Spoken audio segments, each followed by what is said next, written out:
Donc, dernier cours, on avait vu deux choses. On avait vu premièrement à la définition du mot tawhid. On a parlé, je pense, brièvement, wallahu a'lam, des synonymes de tawhid. On a parlé de ce que ça signifie dans la langue arabe, ce que ça signifie en islam. Et on a vu les trois types de tawhid ainsi que leur explication et ainsi que des preuves prouvant chacun des trois types de tawhid. Donc, Inch'Allah Ta'ala, tout ce que je viens de vous citer maintenant, vous allez me le réexpliquer. Et comme je vous avais déjà dit, au début de chaque cours, Inch'Allah, on va faire un test, on va vous demander certaines questions pour voir si tout le monde a compris le cours passé, car comme je vous ai dit, on ne veut pas passer à autre chose avant que tout le monde n'ait bien compris. Donc, qu'est-ce que tawhid veut dire? Qu'est-ce que ça veut dire dans la langue arabe? Qu'est-ce que ça veut dire en islam? Et c'est quoi les trois types de tawhid? Et quelle est la définition de chacun de ces trois types-là? Bismillah, j'attends vos réponses.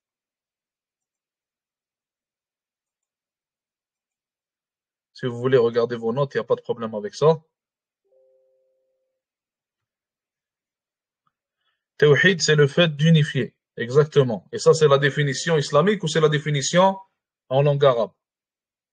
C'est laquelle des deux?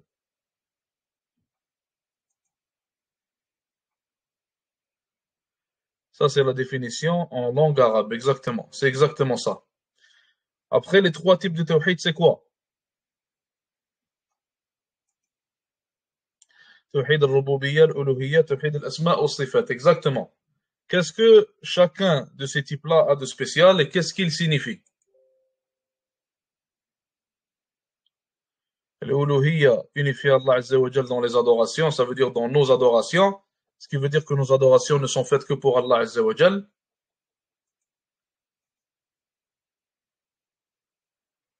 Rububiyya, Allah est le créateur de toutes choses. Ça, c'est incomplet. La définition, elle est incomplète. Il manque un bout. Tawhid al-Rububiyya, unifier Allah dans sa création. Ça aussi, c'est incomplet. Al-Rububiyya, rappelez-vous, on a dit que Tawhid al-Uluhiyya, c'est unifier Allah Azza wa Jal pour ce qui est de nos actions à nous et de notre adoration. Et Tawhid al-Rububiyya, c'est unifier Allah Azza wa Jal pour ce qui est de ses actions à lui. Ce qui veut dire que les attributs, les noms d'Allah Azza wa Jal, ainsi que ses actions, il est le seul à pouvoir les faire. Personne ne peut créer autre qu'Allah Azza wa Jal. Personne ne peut donner la vie et la mort. Personne ne peut donner la subsistance, répondre aux invocations, etc. autre qu'Allah subhanahu wa ta'ala. Ça, c'est Tawhid al-Rububiyya. Et il manque le dernier, Tawhid al-Asma' al-Sifat. Quelle est sa signification?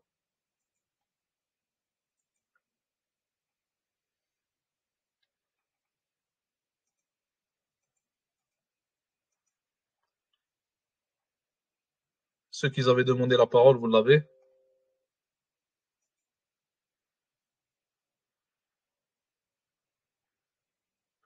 Asma ou Sifat, unifier les attributs d'Allah, unifier Allah dans ses noms et ses attributs, c'est exactement ça. Donc c'est dire et croire et savoir que les attributs d'Allah subhanahu wa ta'ala ainsi que ses noms sont parfaits et que personne ne peut avoir les mêmes noms ou les mêmes attributs qu'Allah subhanahu wa ta'ala.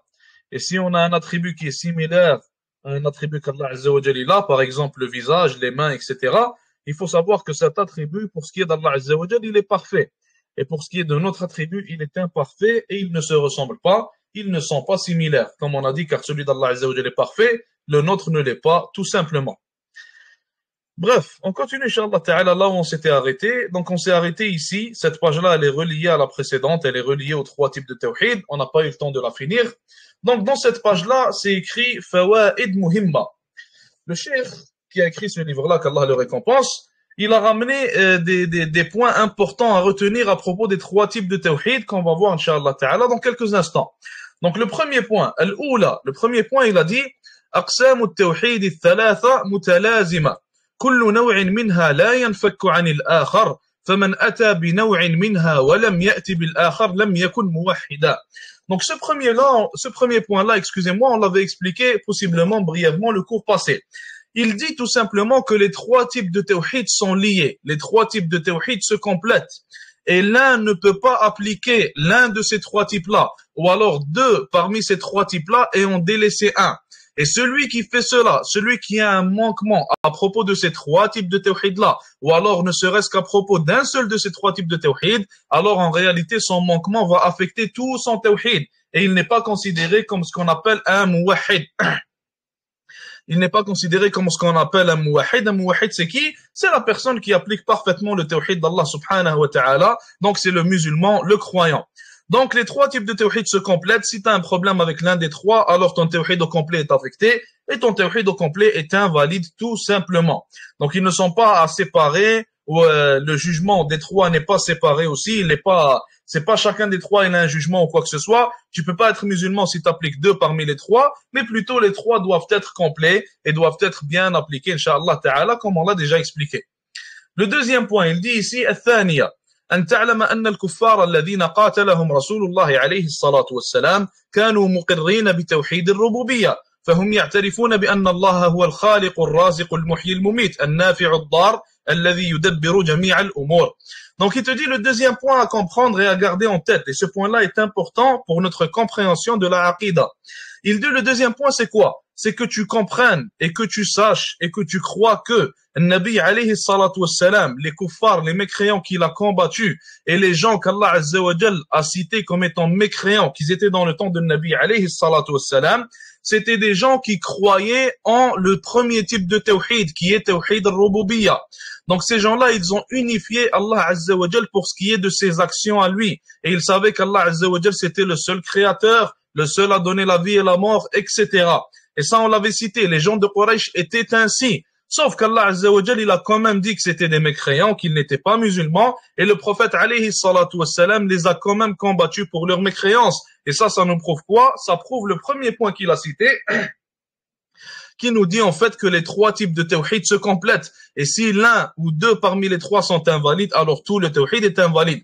Donc le fait qu'ils aient bien appliqué tawhid al-rububiyya, le fait qu'ils aient cru en tawhid al-rububiyya, le fait qu'ils aient cru et unifié Allah azza wa jalla à propos de ses actions n'a pas été assez pour les faire rentrer au paradis et n'a pas été suffisant pour faire en sorte qu'ils soient considérés comme étant des musulmans tout simplement. Le troisième point, il dit ici, الثالثة توحيد الألوهية هو موضوع دعوة الرسل لأنه الأساس الذي تبنى عليه جميع الأعمال وبدون تحققه لا تصح جميع الأعمال فإنه إذا لم يتحقق حصل ضده وهو الشرك والخصومة بين الرسل وأممهم كان محورها هذا التوحيد. Donc en fait ce qu'il nous dit ici le cheikh, le troisième point, les trois points qu'on vient de prendre sont interliés. Il dit que tawhid al-uluhiyya, le fait d'unifier Allah azza wa jal par notre adoration et par nos actions, ce tawhid-là, c'était le sujet principal de la da'wa de tous les prophètes et messagers qui ont été envoyés, alayhimus salatu wassalam. Et comme on avait cité, les peuples habituellement, les êtres humains habituellement, leur problème il est avec tawhid al-uluhiyya, le fait de n'adorer qu'Allah seul subhanahu wa ta'ala. Car il est facile pour n'importe qui d'unifier Allah azza wa jal avec ses actions à lui. Mais ce qui est compliqué, c'est que tu unifies Allah subhanahu wa ta'ala avec tes actions à toi et avec ton adoration à toi. Et c'est pour ça que beaucoup de gens sont tombés à propos de ce type de tawhid qui est tawhid al-uluhiyya. Et c'est pour ça qu'il a fallu qu'Allah subhanahu wa ta'ala leur envoie des messagers et que le message principal, le message numéro 1 avec lesquels ils sont tous venus, l'objectif numéro 1 avec lequel ils ont été envoyés, c'est d'appeler leurs gens et d'appeler les êtres humains à qui ils ont été envoyés à tawhid al-uluhiyya. Donc les appeler à revenir à l'adoration d'Allah azza wa jal et à adorer Allah subhanahu wa ta'ala seul et délaisser le shirk dans l'adoration. Et d'ailleurs, on avait cité le cours passé l'exemple de Nuh alayhi salam et son peuple. On avait cité l'exemple de Nabi alayhi salatu wassalam et son peuple. Et on a vu que ces peuples-là croyaient en Allah azza wa jal et en ses actions qu'ils étaient uniques à lui. Mais ces peuples-là adoraient autre qu'Allah subhanahu wa ta'ala et faisaient des actions pour autre que lui. Alors qu'on avait très bien dit, subhanallah, que si tu adhères à Tawhid al-Rububiyya et si tu y crois et tu l'appliques, alors cela devrait te pousser à appliquer Tawhid al-Uluhiyya. Car savoir qu'Allah Azza wa Jalla est le créateur devrait te pousser à l'adorer. Pourquoi est-ce que tu vas adorer autre que le créateur? Pourquoi est-ce que tu vas adorer une chose qui est créée comme toi? Si tu sais qu'Allah Azza wa Jalla est le seul qui est parfait, alors pourquoi adorer quelqu'un ou quelque chose d'imparfait? Si tu sais qu'Allah Azza wa Jalla c'est le seul qui peut te nuire ou alors qui peut te bénéficier, alors pourquoi adorer quelqu'un ou quelque chose qui ne peut ni te nuire ni te bénéficier?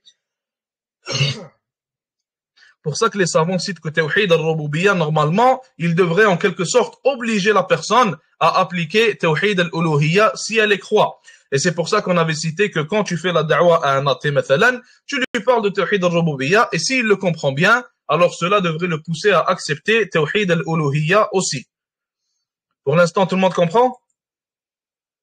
Pour ces 3 points-là?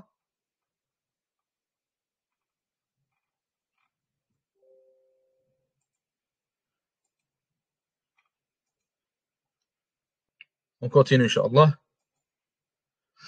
Donc, le cheikh nous dit ici, ahammiyatu tawhidi wa fadluhu. Ça, on va le passer vite. En fait, les vertus du tawhid et les bénéfices du tawhid. Les bénéfices pour celui qui applique le tawhid d'Allah subhanahu wa ta'ala. Quels sont ces bénéfices-là? Et ça, si vous vous rappelez, on en a parlé un peu dans l'introduction, dans le premier cours. Donc, on va le passer rapidement, vu qu'on en a déjà parlé. Premièrement, le-tawhidu a'zamu arkani l'islam. Le tawhid, c'est le pilier le plus solide, le pilier le plus important parmi les 5 piliers de l'islam. Nabi sallallahu alayhi wa sallam nous a dit que l'islam a été bâti sur 5 piliers. Le premier des piliers qu'il a cité, c'est quoi? C'est l'attestation de la foi, l'attestation de la shahada. Donc, attester qu'Allah Azza wa Jal, témoigner qu'Allah Azza wa Jal, c'est la seule divinité qui mérite de se faire adorer, et que Muhammad alayhi salatu salam est son messager. Ça, c'est le témoignage de la foi, témoignage de l'islam. Et ça, c'est le premier des piliers. Et ce pilier-là, c'est le pilier qui représente le tawhid d'Allah subhanahu wa ta'ala. Et tout ce qui vient après, c'est moins important, bien sûr, que le premier des piliers. Et ça nous montre, subhanallah al-azim, à quel point le tawhid, il a de la valeur auprès d'Allah Azza wa Jal. Et à quel point le tawhid, il a de la valeur aussi pour le musulman, sachant aussi que le tawhid, c'est ce qui va te sauver le jour du jugement, inshallah, comme on va le voir dans quelques instants. Un deuxième point, التوحيد أهم المهمات وأول الواجبات. Le tawhid, il faut savoir que c'est la première obligation sur tous les êtres humains. La première des choses que tu fais avant d'entrer en islam, c'est croire en Allah Azza wa Jal de par ces 3 types de tawhid-là. Et si tu n'y crois pas, alors tu n'es même pas rentré en islam. Si tu n'appliques pas ces 3 types de tawhid, alors tu n'es même pas considéré comme étant musulman. Donc la porte du paradis, la porte pour atteindre le paradis, la porte pour entrer dans la religion d'Allah Azza wa Jal qui te fera atteindre le paradis, c'est ce tawhid-là duquel nous sommes en train de parler. Et c'est l'obligation la plus importante que le musulman ait là. C'est la première des obligations aussi, c'est l'obligation la plus importante. Et remarquez, subhanallah, il y a des actions comme le fait de jeûner, qui ne sont plus à faire si une personne est malade. Il y a d'autres actions comme le fait de faire le hajj, le fait de donner la zakat, etc. La personne n'a pas à faire ces actions-là si elle n'en a pas la capacité. Mais il y a 2 actions qui ne tombent jamais, subhanallah, 2 actions ou 2 croyances qui ne tombent jamais, que tu ne peux jamais délaisser, même si tu n'en as pas la capacité entre parenthèses, mais il faut savoir qu'on en a toujours la capacité. La première des actions, c'est quoi? C'est le tawhid d'Allah subhanahu wa ta'ala. Et la deuxième, c'est la prière. Et il faut savoir que celui qui délaisse la prière, il sort de l'islam. Donc on voit, subhanallah, que ces 2 actions-là, ces 2 paroles-là, ces 2 croyances-là, sont celles qui font en sorte que tu es musulman et que tu restes musulman. Et ces 2 actions-là, subhanallah, ne tombent jamais et tu ne peux jamais les délaisser. Quoi qu'il t'arrive, tu dois les faire de n'importe quelle manière, y croire de n'importe quelle manière, mais tu ne peux jamais les délaisser, quoi qu'il t'arrive. Donc ça nous montre aussi que le tawhid, il n'est jamais à délaisser et il ne quitte jamais le musulman durant toute sa vie, du début de sa vie jusqu'à la fin de sa vie, jusqu'à ce qu'il rencontre Allah Azza wa Jal sur ce tawhid-là. Et ici, il est cité que le Nabi alayhi salatu wassalam, quand il a envoyé Mu'adh radiyallahu anhu, il l'a envoyé au Yémen pour apprendre aux gens du Yémen leur religion, pour leur apprendre l'islam. Et le Nabi sallallahu alayhi wa sallam, il lui a dit, إنك تأتي قوما من أهل الكتاب فليكن أول ما تدعوهم إليه شهادة أن لا إله إلا الله وفي رواية إلى أن يوحدوا الله. Nabi alayhi salatu salam, quand il a envoyé Mu'adh radiyallahu anhu au Yémen, il lui a dit, tu vas aller rencontrer des gens qui font partie des gens du livre. Et il lui a dit, il faut que la première des choses à laquelle tu les appelles, la première chose qui va figurer dans ta da'wa, c'est quoi? C'est que tu les appelles à la shahada. La shahada qui est quoi? Qui est le témoignage de la ilaha illallah. Et dans une autre narration, une autre version du hadith, il lui a dit, il faut que tu les appelles à unifier Allah subhanahu wa ta'ala. Donc à l'application du tawhid.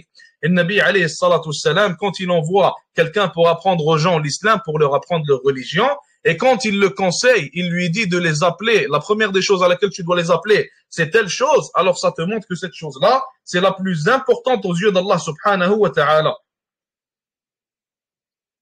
Troisième point. Les adorations que l'on fait en tant que musulman, elles ne sont pas acceptées si le tawhid il est invalide. Ce qui veut dire que si on a مثلا une personne, cette personne-là, son tawhid, il est valide. Ces trois types de tawhid sont valides, il est considéré comme un musulman. Et cette personne-là ne fait pas beaucoup d'adoration et fait beaucoup de péchés. Il faut savoir que ces adorations, Inch'Allah Ta'ala, dues à la validité de son tawhid, elles seront considérées comme valides. Et ces adorations pourront être acceptées et ces péchés pourront être effacés et pardonnés par Allah Azza wa Jal grâce à son tawhid et grâce à sa croyance en le tawhid d'Allah Azza wa Jal. Mais si on a à côté une autre personne qui a une faille dans son tawhid, qui a un problème avec l'un des types de tawhid par exemple, qui fait en sorte que son tawhid il est invalide et qu'il n'est pas considéré comme musulman, alors ces bonnes actions ne vont lui servir à rien. Même s'il prie toute la journée, même s'il jeûne tous les jours de l'année, même s'il ne cesse de faire des bonnes actions, tant que son islam il est invalide et qu'il n'est pas considéré musulman, alors toutes ces actions sont descendues et ne sont pas acceptées par Allah subhanahu wa ta'ala.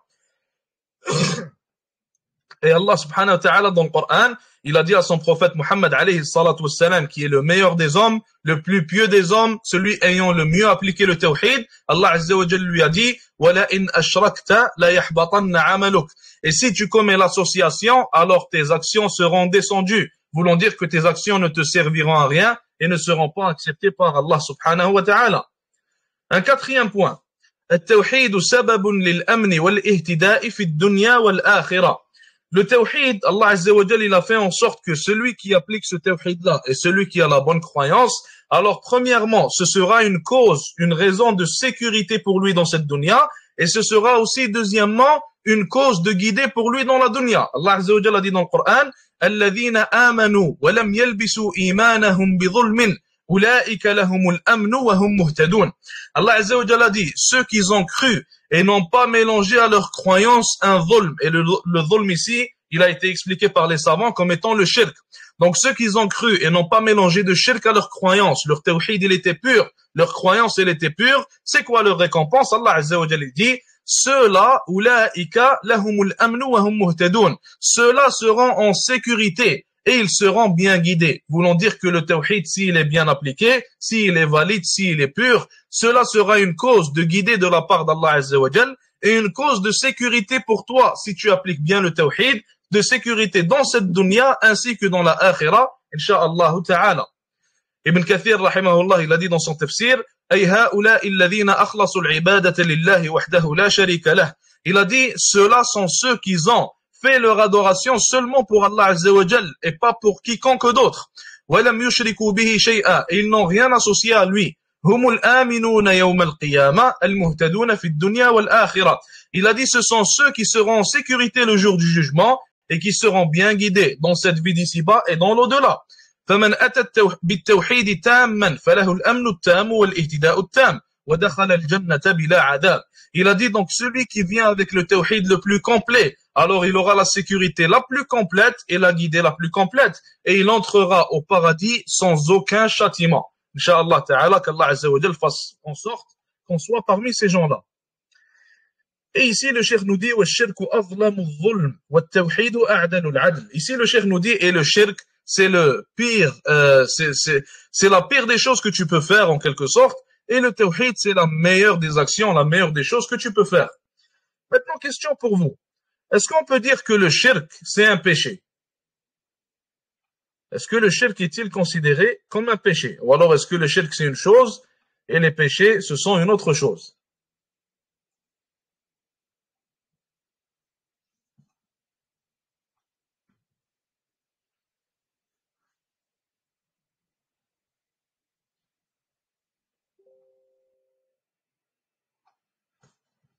Le shirk c'est un péché? Mais on a dit que ceux qui font sortir les musulmans de l'islam à cause des péchés, ce sont les khawarij. Donc comment ça se fait qu'on dit que ce sont eux qui font sortir les musulmans de l'islam à cause d'un péché, mais on dit en même temps que le shirk c'est un péché? Est-ce que cela ne revient pas à dire que les khawarij n'ont pas tort?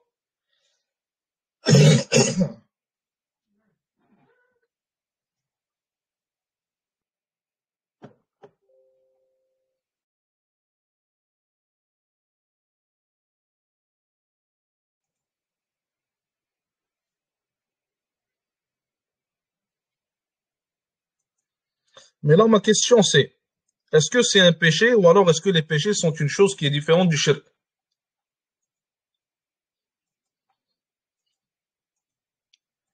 Akhi Nader, tu veux dire quelque chose? Allô, salam alaikum. Wa alaykoum salam wa rahmatullah. Ben, le shirk, c'est l'expression ultime qu'on peut faire. Le shirk c'est quoi, excuse-moi? Une pression ultime. Mais est-ce que c'est un péché? Euh, oui, non, oui, Oui ou non? je dirais oui. Pourquoi oui?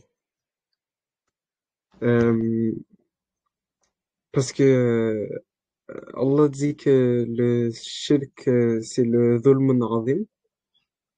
Regardez, le shirk c'est un péché.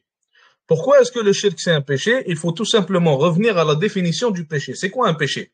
Quand on regarde la définition d'un péché, c'est quoi? Le péché en réalité c'est la désobéissance, excusez-moi, à Allah subhanahu wa ta'ala. Donc désobéir à l'ordre d'Allah azza wa jal. Est-ce que le shirk est une désobéissance à l'ordre d'Allah azza wa jal? Oui, le shirk est une désobéissance à l'ordre d'Allah azza wa jal. Donc ça en fait un péché. Maintenant, est-ce que ce péché-là qui est le shirk a le même degré que les autres péchés? Ou alors, je répète, je reformule ma question. Est-ce que tous les péchés ont le même grade? Est-ce que tous les péchés ont le même effet? La réponse est non. Certains péchés sont considérés comme étant du shirk, comme étant des annulatifs de l'islam, qui te font sortir de l'islam. D'autres péchés sont considérés comme étant des innovations, et certains péchés sont considérés simplement comme étant des désobéissances, des péchés comme on les connaît. Donc le fait de boire de l'alcool, c'est pas la même, ça n'a pas le même degré que le fait d'aller billah, adorer une idole par exemple. Le fait de ramener quelque chose de nouveau dans la religion, ça ne va pas avoir le même degré que le fait de mentir par exemple. Donc ce sont des péchés, ce sont tous des péchés car ce sont tous des désobéissances à Allah Azza wa Jal, mais ces péchés-là n'ont pas le même degré.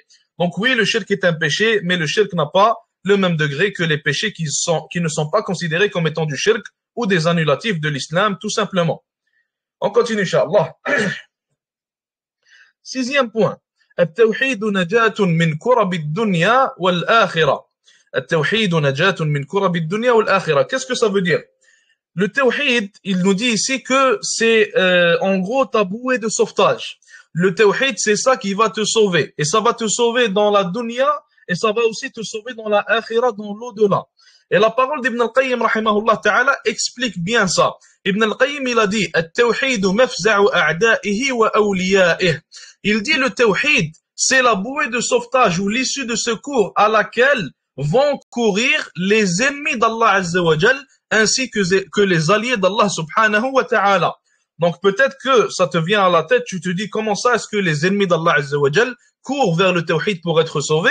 Il nous l'explique juste ici. Il nous dit فَأَمَّا أَعْدَاؤُهُ. Pour ce qui est des ennemis d'Allah Azza wa Jal, فَيُنَجِّيهِم مِّن كُرَبِ الدُّنْيَا وَشَدَائِدِهَا. Allah Azza wa Jal les sauve des fois des tests et des châtiments de la dunya. Car Allah Azza wa Jal a dit dans le Coran, فإذا ركبوا في الفلك دعوا الله مخلصين له الدين فلما نجاهم إلى البر إذا هم يشركون. Allah Azza wa Jal parle dans ce verset d'un groupe de gens qui sont dans un bateau. Et quand ils sont dans un bateau, subhanallah, la mer, elle commence à mal aller. Ils sont proches de la mort, ils sont proches de couler, le bateau est proche de couler. Allah Azza wa Jal dit à leur propos, quand ils montent dans le bateau, ils invoquent Allah Azza wa Jal avec toute sincérité. Et quand Allah Azza wa Jal les sauve de ce châtiment, les sauve de ce test et de cette peur-là, idahum yushrikun. Quand ils reviennent à la terre normale et ils sont sauvés, ils reviennent à leur association. Donc ça, ce sont les ennemis d'Allah subhanahu wa ta'ala. Et subhanallah, une fois, j'ai même vu une vidéo d'une personne qui était dans un avion, un musulman qui parlait à un mécréant, il lui parlait de l'islam, et le mécréant lui disait qu'il n'y a pas de Dieu, Dieu n'existe pas, etc. Les mêmes paroles qu'il cite habituellement. Et quand l'avion commençait à mal aller, quand il commençait à y avoir des turbulences, il a commencé à avoir peur et il commençait à dire « Oh my God, oh my God ».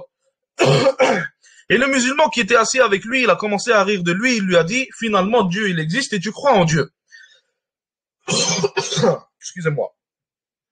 Donc tout ça pour dire que Ibn al-Qayyim, rahimahullah, il nous dit que les mécréants, leur croyance en Dieu, leur croyance en Allah Azza wa Jal, elle revient au moment où ils ont peur.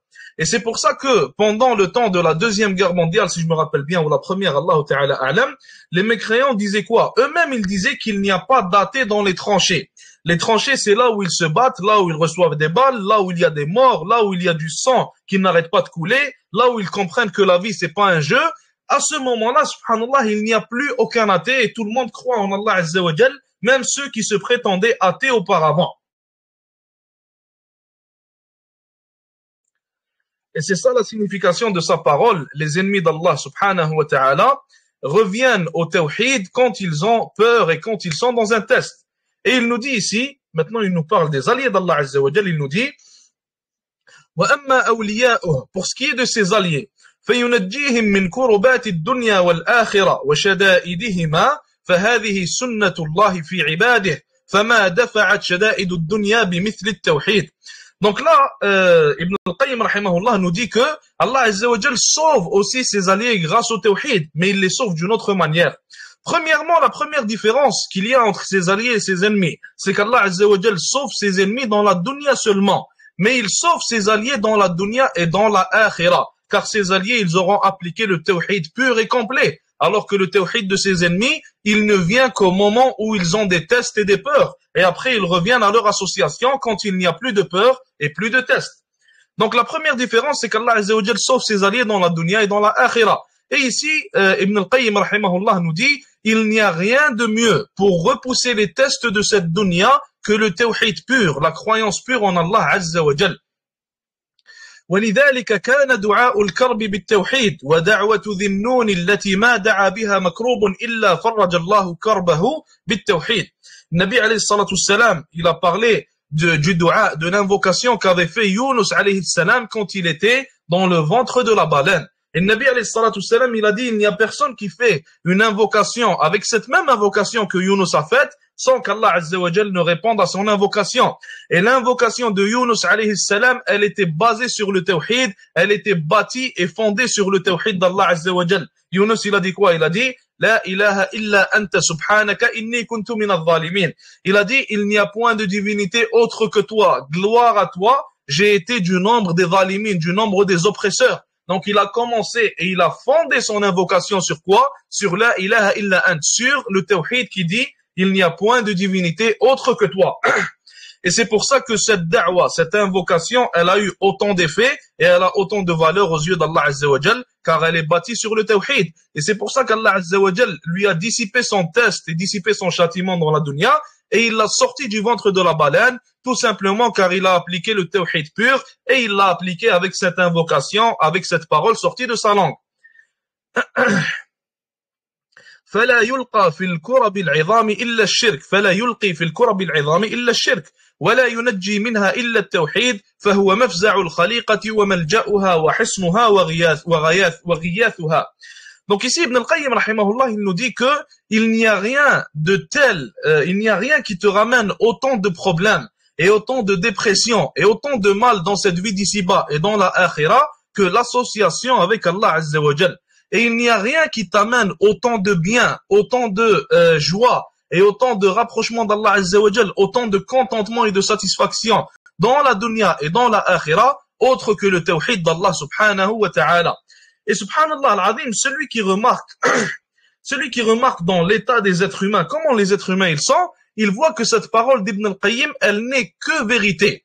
Quand tu vois quelqu'un qui applique le tawhid d'Allah Azza wa Jal, et qui est proche d'Allah subhanahu wa ta'ala, quelqu'un qui effectue ses obligations vis-à-vis d'Allah, qui fait des actions recommandées, qui est proche du Coran, de la parole d'Allah Azza wa Jal, qui est proche de sa religion, qui fait de son mieux, qui a un cœur pur, qui est quelqu'un de pieux, tu vois que cette personne, elle vit la meilleure des vies. Et tu vois qu'il est heureux, tu vois qu'il est satisfait, tu vois qu'il est content. Tu ne le vois jamais triste. Donc, subhanallah, cette personne-là, en réalité, elle vit la meilleure des vies ici-bas avant de vivre, Inch'Allah Ta'ala, la meilleure des vies dans l'au-delà.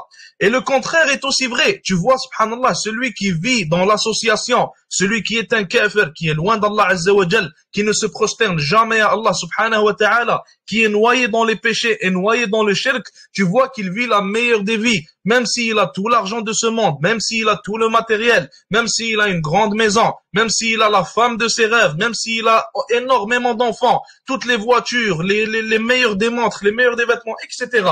Et c'est pour ça que beaucoup d'entre ceux qui vivent dans le shirk et sont noyés dans ce shirk-là, tu vois qu'ils finissent, subhanallah, par mettre fin à leur jour, alors qu'ils étaient millionnaires. Et les gens ne comprennent pas. En réalité, subhanallah, c'est très simple à comprendre. C'est très très simple à comprendre. Tu es loin d'Allah Azza wa Jal, comme Ibn al-Qayyim il te dit, tu vas avoir la pire des vies. Et plus tu es proche d'Allah subhanahu wa ta'ala et plus tu complètes le tawhid en Allah Azza wa Jal, plus tu auras, incha'Allah ta'ala, la meilleure des vies.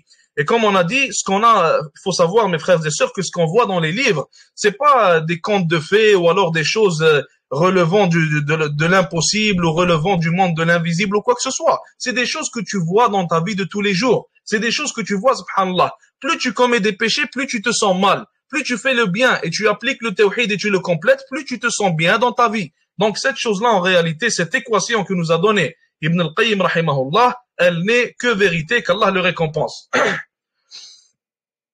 Maintenant, septième et dernier point que le cheikh il a cité, il a dit التوحيد هو الحكمة من خلق الإنس والجن. Il a dit le tawhid, c'est la sagesse derrière laquelle Allah Azza wa Jal, ou plutôt pour laquelle Allah Azza wa Jal a créé l'ins, a créé les êtres humains premièrement, et a créé aussi les djinns. Donc toi et moi, ainsi que les djinns, tous les êtres humains et tous les djinns qui ont été créés par Allah Azza wa Jal, ne sont là que pour le tawhid d'Allah subhanahu wa ta'ala. Car Allah Azza wa Jal, il a dit dans le Coran, وَمَا خَلَقْتُ الْجِنَّ وَالْإِنسَ إِلَّا لِيَعْبُدُونَ. Et je n'ai créé les êtres humains ainsi que les djinns que pour qu'ils m'adorent. Et certains savants, certains salaf, certains sahabis, si je me rappelle bien, radiyallahu anhum, ils ont dit إِلَّا لِيَعْبُدُونَ, que pour qu'ils m'adorent, ça signifie إِلَّا لِيُوَحِّدُونَ, que pour qu'ils m'unifient et appliquent mon tawhid. Donc, ce qui veut dire que cette chose-là, c'est la sagesse pour laquelle toi et moi, on a été créés. Et si Allah Azza wa Jal te crée pour une certaine mission, pour un certain objectif, alors il faut que tu saches et que tu comprennes que si tu commences à vivre pour une autre mission, pour un autre objectif ou alors pour autre chose, ta vie ne sera jamais une bonne vie et tu ne vas jamais satisfaire à ton objectif. Et c'est pour ça que, subhanallah, des fois, on se dit pourquoi est-ce que je suis triste, mais je sais même pas pourquoi. Des fois, on est triste sans savoir pourquoi. Des fois, on se sent perdu sans savoir pourquoi. Il faut savoir que toi et moi, on a été créés pour l'adoration d'Allah Azza wa Jal. Et plus on s'éloigne de cette mission et de cet objectif et de cette raison pour laquelle on a été créé, plus on va se sentir perdu et triste. Et plus on se rapproche de cette raison qui est l'adoration d'Allah Azza wa Jal, plus on va se sentir satisfait, complet, et plus on va se sentir, incha'Allah ta'ala, à notre place. Il continue en disant فَمَا أُرْسِلَتِ الرُّسُلُ وَلَا أُنْزِلَتِ الْكُتُبُ وَلَا شُرِّعَتِ الشَّرَائِعُ وَلَا أُوجِدَ الْخَلْقُ إِلَّا لِيُوَحَّدَ اللَّهُ وَيُعْبَدَ دُونَ سِوَاهُ. Il a dit Allah Azza wa Jal n'a pas envoyé les messagers et il n'a pas révélé les livres et il n'a pas révélé les législations et il n'a pas fait en sorte que la création soit créée que pour que cette création-là ne l'adore et ne l'unifie subhanahu wa ta'ala tout simplement. Donc c'est la seule des raisons pour laquelle nous sommes ici. Et toutes les autres choses que l'on fait, que ce soit le travail, les études, le mariage, tout ce qu'il y a d'autre, autre que l'adoration d'Allah Azza wa Jal, il faut que tu comprennes et que tu saches que c'est secondaire et ce n'est pas primordial, tout simplement. Est-ce que tout le monde comprend pour l'instant? Est-ce qu'il y a des questions?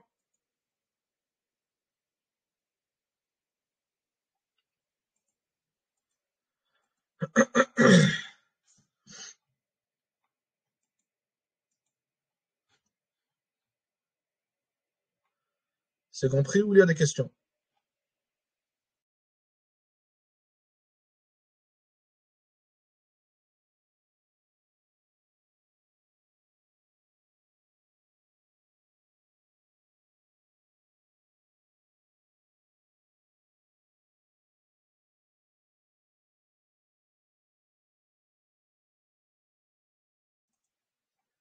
Parfait. On passe, Inch'Allah Ta'ala, à l'attestation de la foi, la ilaha illallah. Donc là, on a fini pour ce qui est de Tawhid. On passe à un autre sujet qui est la ilaha illallah. Donc la ilaha illallah, quelle est la preuve du Coran qui prouve en fait la ilaha illallah, qui prouve le témoignage de la foi. Allah Azza wa Jalla a dit dans le Coran شهد الله أنه لا إله إلا هو والملائكة وأولو العلم قائما بالقسط لا إله إلا هو العزيز الحكيم.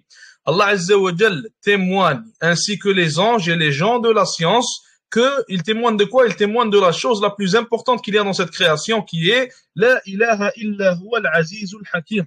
Qu'il n'y a personne, il n'y a aucune divinité qui mérite de se faire adorer autre qu'Allah subhanahu wa ta'ala. Et dans l'autre verset, Allah Azza wa Jalla dit Fa'lam annahu la ilaha illallah. Sache donc qu'il n'y a nulle divinité qui mérite de se faire adorer autre qu'Allah subhanahu wa ta'ala. Et bien sûr, cette parole qui est la ilaha illallah, il y a beaucoup de versets et beaucoup de hadiths à son sujet.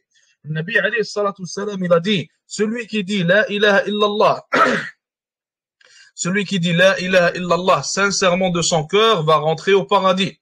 Il a aussi dit, sallallahu alayhi wa sallam, celui qui dit la ilaha illallah en ayant la compréhension totale de son sens, il va aussi rentrer au paradis. Donc, d'après ces hadiths-là, il me suffit plutôt à moi et à toi, il nous suffit simplement de dire la ilaha illallah, même si on prie pas, même si on fait aucune action, Inch'Allah ta'ala, on va rentrer au paradis. Est-ce que c'est vrai ce que je vous dis? C'est ça la compréhension à avoir.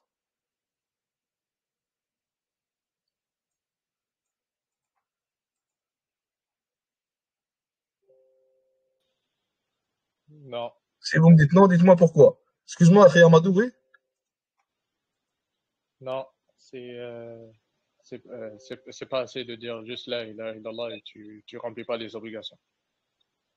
Quelles sont les obligations? Et pourquoi y a-t-il des obligations? Nabi sallallahu alayhi wa sallam dans le hadith, il me dit, celui qui dit la ilaha illallah, en sachant ce que ça veut dire, il va rentrer au paradis. Et nous ici, on sait tous ce que ça veut dire. Ça veut dire il y a nulle divinité qui mérite de se faire adorer autre qu'Allah. Pourquoi est-ce que je vais pas au paradis alors? Parce que je pense, par rapport au Coran ou des hadiths, il y a par exemple d'autres preuves. Par exemple, si tu ne fais pas la salat, tu es considéré comme Barakallahu fiik. Jazakallahu khair. Exactement. C'est exactement ça que je voulais. Il y a d'autres preuves dans le Coran et dans la Sunna. Le musulman ne va pas prendre un seul verset ou alors un seul hadith et il va penser que c'est bon, il a tout compris. Quand tu as un hadith devant toi, sache qu'il y a d'autres hadiths qui parlent du même sujet et qui viennent soit compléter ce sujet-là avec d'autres informations ou alors qui viennent éclaircir ce sujet-là. Et il y a aussi d'autres choses que d'autres hadiths peuvent faire, mais ça, Inch'Allah ta'ala, on va le voir quand on fera un cours sur les fondements du fiqh. Donc, comment comprendre les hadiths, comment combiner les hadiths qui parlent d'un même sujet, comment traiter les hadiths qu'ils ont l'air, en fait, qu'ils ont l'air de se contredire selon le sens apparent. Bien sûr, il n'y a aucune contradiction dans le Coran et dans la Sunna, mais tout ça, ce sont des règles pour comprendre tous les hadiths qui parlent d'un seul et même sujet. Maintenant, certaines personnes, ils vont te dire, Nabi alayhi salatu salam, il a dit, tu dis la ilaha illallah, tu rentres au paradis, et moi je dis la ilaha illallah. Et tu le vois à côté, il fait toutes les mauvaises actions possibles et il délaisse toutes les bonnes actions qu'il peut délaisser. En réalité, ce n'est pas ça le fait de dire la ilaha illallah. Et on a l'exemple du prophète alayhi salatu wassalam, le meilleur des exemples. Nabi alayhi salatu wassalam, il a dit la ilaha illallah, il a compris la ilaha illallah, c'est le meilleur à la comprendre, et il est le meilleur à avoir appliqué la ilaha illallah. Donc si tu veux l'appliquer, regarde donc sa vie et tu verras comment lui l'a appliqué et tu pourras faire de même, incha'Allah ta'ala. Et ceci, bien sûr, est la bonne application. Et une autre raison, c'est que la ilaha illallah, elle a des conditions, bien sûr. Elle a 7 conditions, certains savants 18. Et les conditions, on va les voir dans ce livre-là. Peut-être pas aujourd'hui, peut-être les conditions sont là. Donc peut-être ça va être pour le prochain cours. On continue, incha'Allah, ce qu'on est en train de lire. Quelle est la définition de la ilaha illallah? Il faut savoir que le témoignage de foi est divisé en deux. Il est composé de deux choses, deux informations que l'on a. On a premièrement la ilaha illallah. Il n'y a nulle divinité qui mérite de se faire adorer autre qu'Allah. Et ça, c'est le premier bout, c'est la première moitié. Et la deuxième moitié, c'est quoi? Wa ashhadu anna Muhammadan Rasulullah. Et je témoigne que Muhammad sallallahu alayhi wa sallam est le messager d'Allah. Là, on va commencer par expliquer la première moitié, par voir sa définition, ses conditions, etc. Et après ça, on passera à la deuxième qui est Muhammadur Rasulullah sallallahu alayhi wa sallam. Donc, quelle est la définition de la ilaha illallah? Le cheikh nous dit ici, La ma'bouda bihaqqin illallah. La définition de la ilaha illallah, c'est quoi? C'est qu'il n'y a nulle divinité qui mérite de se faire adorer autre qu'Allah. Et maintenant, je vais vous poser une autre question. Je vous ai cassé la tête avec les questions.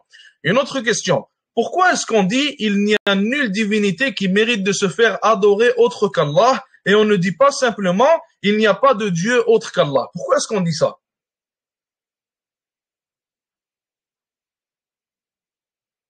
Ça, je pense, Allah Ta'ala Alam, ceux qui ont suivi les cours avec nous auparavant, on avait déjà parlé de ça. Pourquoi est-ce qu'on ne dit pas simplement il n'y a pas d'autre Dieu autre qu'Allah Azza wa Jal? Et on doit dire il n'y a nulle divinité qui mérite de se faire adorer autre qu'Allah. Et d'ailleurs, sachez que la seule chose que tu peux dire, c'est la seule définition que tu peux donner à la ilaha illallah qui est correcte, c'est il n'y a nulle divinité qui mérite de se faire adorer autre qu'Allah. Et si tu donnes une autre définition, alors ça va être, tu vas causer un problème dans ta aqidah. Et on va expliquer pourquoi, Inch'Allah. Pourquoi est-ce qu'on ne fait pas juste dire il n'y a pas de Dieu autre qu'Allah?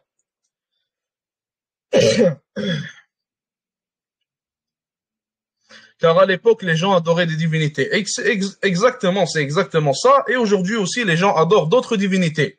Donc, entre parenthèses, on peut dire qu'il y a d'autres dieux autres qu'Allah Azza wa Jal.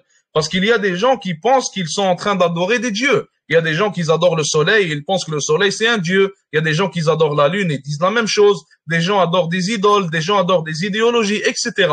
Et toutes ces choses-là sont leurs dieux. Il y a des gens qui adorent Isa alayhi salam et ils pensent que Isa alayhi salam c'est un dieu, c'est une divinité. Donc la seule définition possible que tu peux donner à la ilaha illallah, c'est il n'y a nulle divinité qui mérite, c'est ça le point important dans la phrase, qui mérite de se faire adorer autre qu'Allah Azza wa Jal. Car il y a d'autres divinités, entre parenthèses bien sûr, qui ne sont pas des vraies divinités, et il y a d'autres choses qui se font adorer autre qu'Allah Azza wa Jal. Mais le seul qui mérite de se faire adorer, c'est Allah subhanahu wa ta'ala. Pour ça que je vous ai dit que si tu donnes une autre définition à la ilaha illallah, elle sera considérée comme invalide. Et si tu crois à une autre définition, alors en réalité tu auras un problème dans ta aqidah. Donc il n'y a nulle divinité qui mérite de se faire adorer autre qu'Allah. Ma'anin ukhra batila, subhanallah, le cheikh il en parle ici d'ailleurs, le cheikh dit ici que mais il y a d'autres définitions que les gens donnent à la ilaha illallah, mais qui sont invalides et qui sont à rejeter. La première définition que certaines personnes donnent, c'est celle qu'on vient de donner. La ma'bouda illallah. Il n'y a pas de seigneur, il n'y a pas de divinité qui se fait adorer autre qu'Allah. Et ça, c'est faux, parce qu'il y a d'autres divinités qui se font adorer autre qu'Allah, même si elles sont des fausses divinités.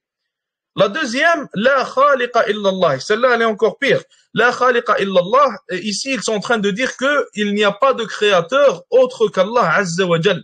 C'est vrai qu'il n'y a pas de créateur autre qu'Allah Azza wa Jal. Mais nous, ce qui nous intéresse, c'est que personne ne peut se faire adorer autre qu'Allah subhanahu wa ta'ala.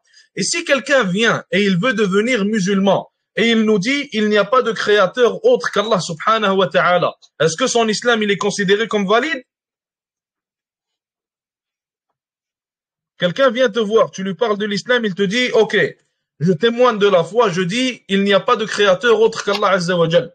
Et Muhammad sallallahu alayhi wa sallam, c'est le messager d'Allah. Est-ce que lui, il est rentré dans l'islam ou non?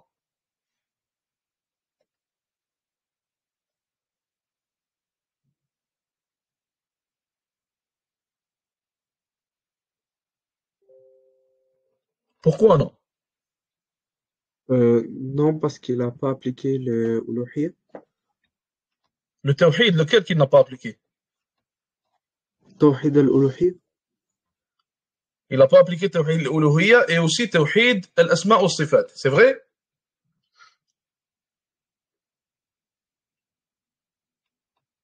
Est-ce que c'est vrai, Akhi Nader, ou non? Alors oui, oui, c'est vrai. Barakallahu fik. Alhamdulillah, vous avez compris. Je pensais que certains allaient tomber dans ce piège-là, mais alhamdulillah, vous avez compris. Donc, une personne qui vient et nous dit il n'y a pas de créateur autre qu'Allah Azza wa Jal. Cette personne-là, il n'y a aucune différence entre lui et entre les gens de Quraysh qui ont dit qu'il n'y a pas de créateur autre qu'Allah Azza wa Jal. Donc, son islam serait invalide et ne serait pas accepté.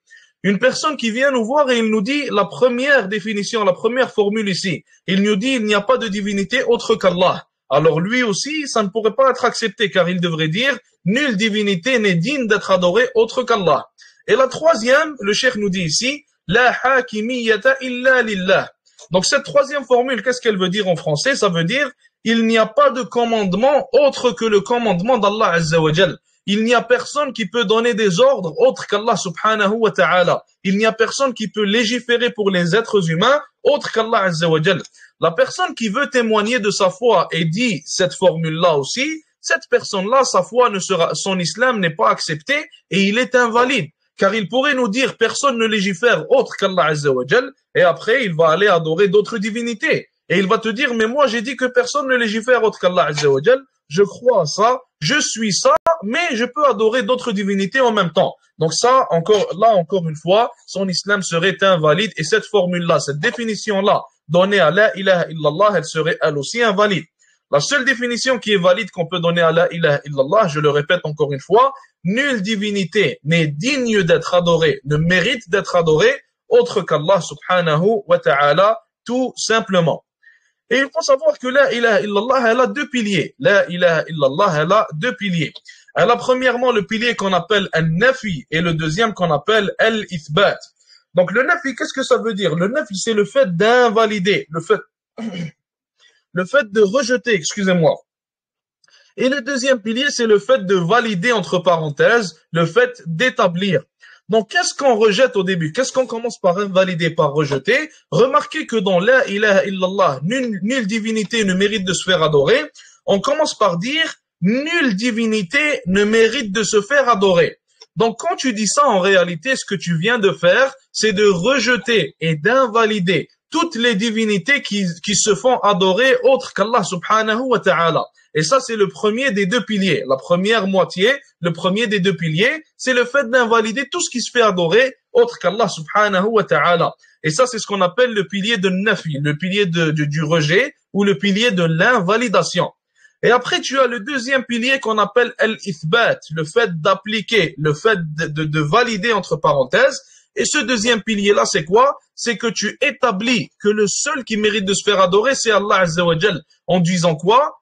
Nulle divinité ne mérite de se faire adorer autre qu'Allah subhanahu wa ta'ala, excusez-moi. Donc la deuxième moitié, c'est quand tu dis autre qu'Allah subhanahu wa ta'ala. Au début, tu as invalidé tout ce qui se fait adorer autre qu'Allah Azza wa Jal. Et après, dans la deuxième moitié, tu as établi qu'Allah subhanahu wa ta'ala est le seul qui mérite de se faire adorer. Allah Azza wa Jal dit dans le Coran, فَمَنْ يَكْفُرْ بِالطَّاغُوتِ وَيُؤْمِنْ بِاللَّهِ. Celui qui mécroit en le tarot, on pourrait le définir simplement en disant tout ce qui se fait adorer autre qu'Allah Azza wa Jal. Celui qui mécroit en le tarot, donc ça c'est quoi? C'est le nafi, ça c'est l'invalidation. Et après Allah Azza wa Jal dit quoi? Et croit en Allah. Donc au début, il commence par faire quoi? Par mécroire en le tarot, par invalider le tarot. Et deuxièmement, il fait quoi? Il établit le fait qu'Allah Azza wa Jal c'est le seul qui mérite de se faire adorer. Allah Azza wa Jal nous dit et croit en Allah wa yu'min billah. Donc, il commence par faire le nafi et deuxièmement, il fait le ithbat. Et c'est comme, vous pouvez voir ça en fait comme à l'image d'un verre, à l'exemple d'un verre. Tu as un verre à côté de toi par exemple, tu prends ce verre-là qui est rempli de café par exemple et tu veux y mettre de l'eau. Ou alors le verre il est sale, il a quelque chose de sale dedans et tu veux le laver pour y mettre de l'eau qui est propre. Donc, qu'est-ce que tu vas faire? Tu vas prendre le verre et le vider avant de le remplir. Tu vas prendre le verre et le vider pour qu'il n'y ait plus de saleté avant de le remplir avec ce qui est propre. Et c'est la même chose que tu fais quand tu dis la ilaha illallah, tu vides, tu invalides tout ce qui se fait adorer autre qu'Allah Azza wa Jal, car tout ceci est impur et tout ceci est sale, et après tu établis ce qui est propre et ce qui est pur, qui est le fait qu'Allah Azza wa Jal est le seul qui mérite de se faire adorer, tout simplement. Allah Azza wa Jal cite aussi l'exemple d'Ibrahim alayhi salam, وَإِذْ قَالَ إِبْرَاهِيمُ لِأَبِيهِ وَقَوْمِهِ إِنَّنِي بَرَاءٌ مِّمَّا تَعْبُدُونَ. Et quand Ibrahim a dit à son père ainsi qu'à son peuple, je suis innocent de tout ce que vous adorez. Et ça, c'est l'invalidation. Il a invalidé tout ce qui se fait adorer autre qu'Allah Azza wa Jal. إِلَّا الَّذِي فَطَرَنِي. Sauf celui qui m'a créé, sauf celui qui m'a fait. Et ça, c'est le fait de valider, le fait d'établir qu'Allah Azza wa Jal est le seul qui mérite de se faire adorer. Pour l'instant, tout le monde comprend, Inch'Allah, ou il y a des questions?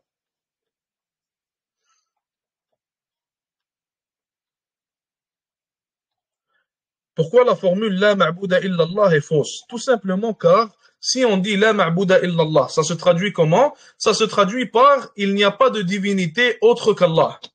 Et en réalité, il y a des fausses divinités autres qu'Allah qui se font adorer par certains associateurs. Donc la formule serait fausse, l'explication serait fausse. Et nous, ce qui nous intéresse, c'est qu'en réalité, il n'y a nulle divinité qui mérite de se faire adorer autre qu'Allah. C'est ça qu'on veut. Allah Azza wa Jal, c'est le seul qui mérite de se faire adorer, malgré qu'il y a d'autres soi-disant divinités qui se font adorer. Donc elle serait inexacte. Si j'ai compris, les deux piliers de la shahada sont la négation et l'affirmation. Barakallahu fik, exactement. Je cherchais ces mots-là et j'arrivais pas à les trouver, subhanallah. Si un jour je vous traduis quelque chose par un mot inexact, alors n'hésitez pas à envoyer un mot plus exact. Donc c'est ça, comme le frère il a dit, la négation et l'affirmation. Tu commences par la négation qui est le fait de dire qu'il n'y a nulle divinité qui mérite de se faire adorer. Donc tout ce qui se fait adorer c'est invalide. Et après, tu établis l'affirmation. Tu affirmes que le seul qui mérite de se faire adorer, c'est Allah Azza wa Jal. Et ceux-ci sont les deux piliers de la shahada, les deux piliers de la ilaha illallah. C'est quoi les invalidations de la ilaha illallah? On n'a pas parlé de ça encore.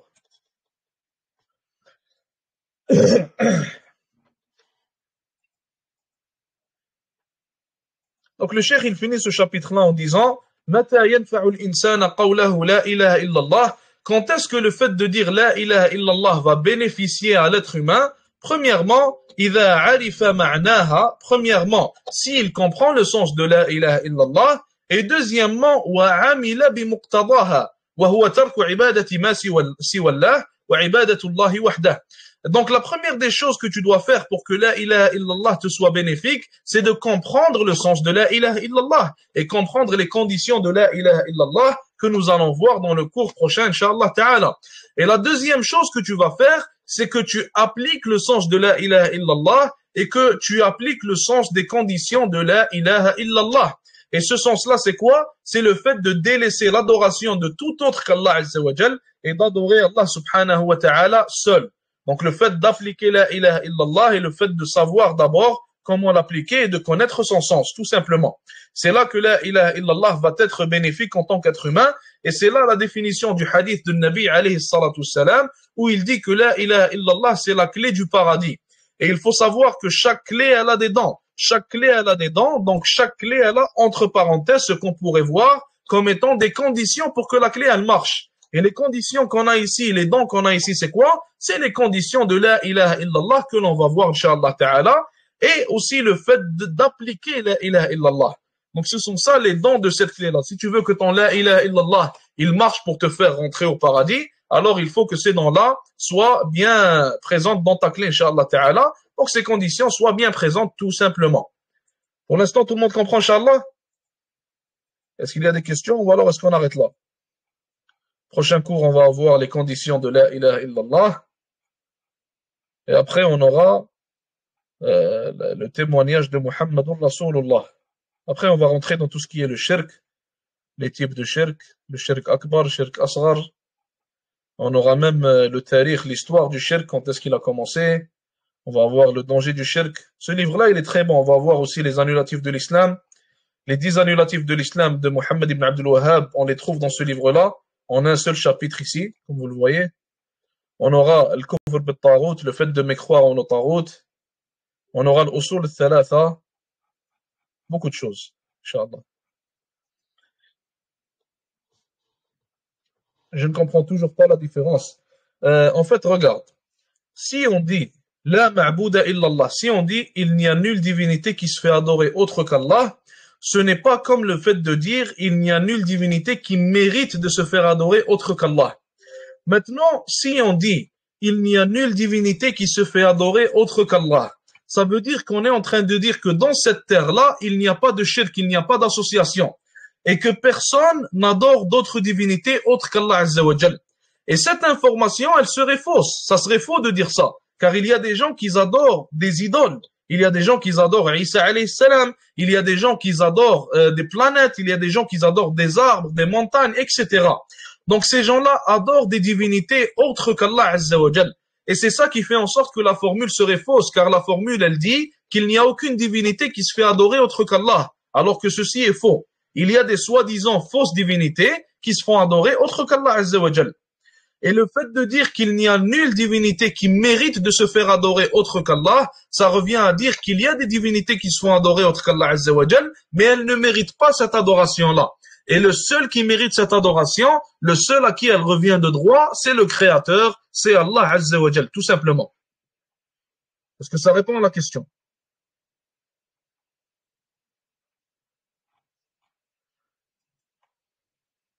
Est-ce qu'il y a d'autres questions ou on finit là?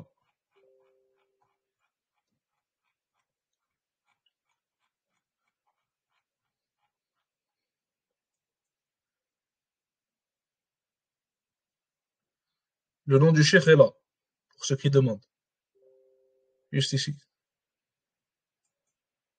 Est-ce que je peux répéter? Répéter quoi exactement? Quel bout?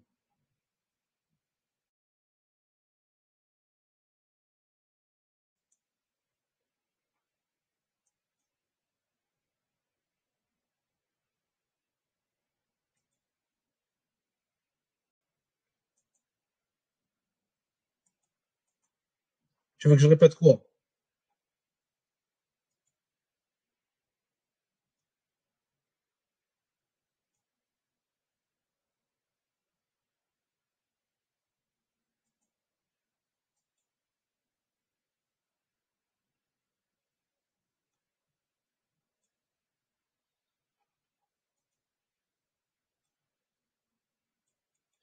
Pourquoi la formule de la ma'bouda illallah est fausse? Ça, je l'ai expliqué, je l'ai expliqué 20 fois.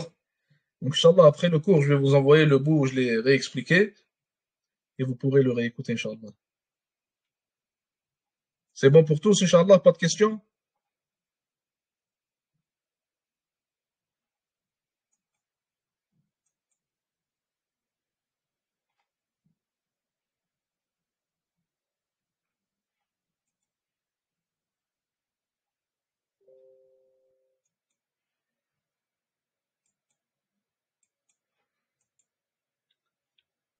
On finit là, Inch'Allah. Ça, Jazakumullah khair. Oui, akhi. juste, c'est quoi le nom du livre? التوحيد الميسر, le tawhid Je vois pas. simplifié. Juste ici. Ah, ok, Le ok. tawhid simplifié. C'est bon? Ok. Bon, on finit là Bon. pour aujourd'hui. Jazakumullah khair. Wa sallallahu wa sallam wa baraka ala nabiyyina Muhammad. Assalamu alaikum wa rahmatullahi wa barakatuh.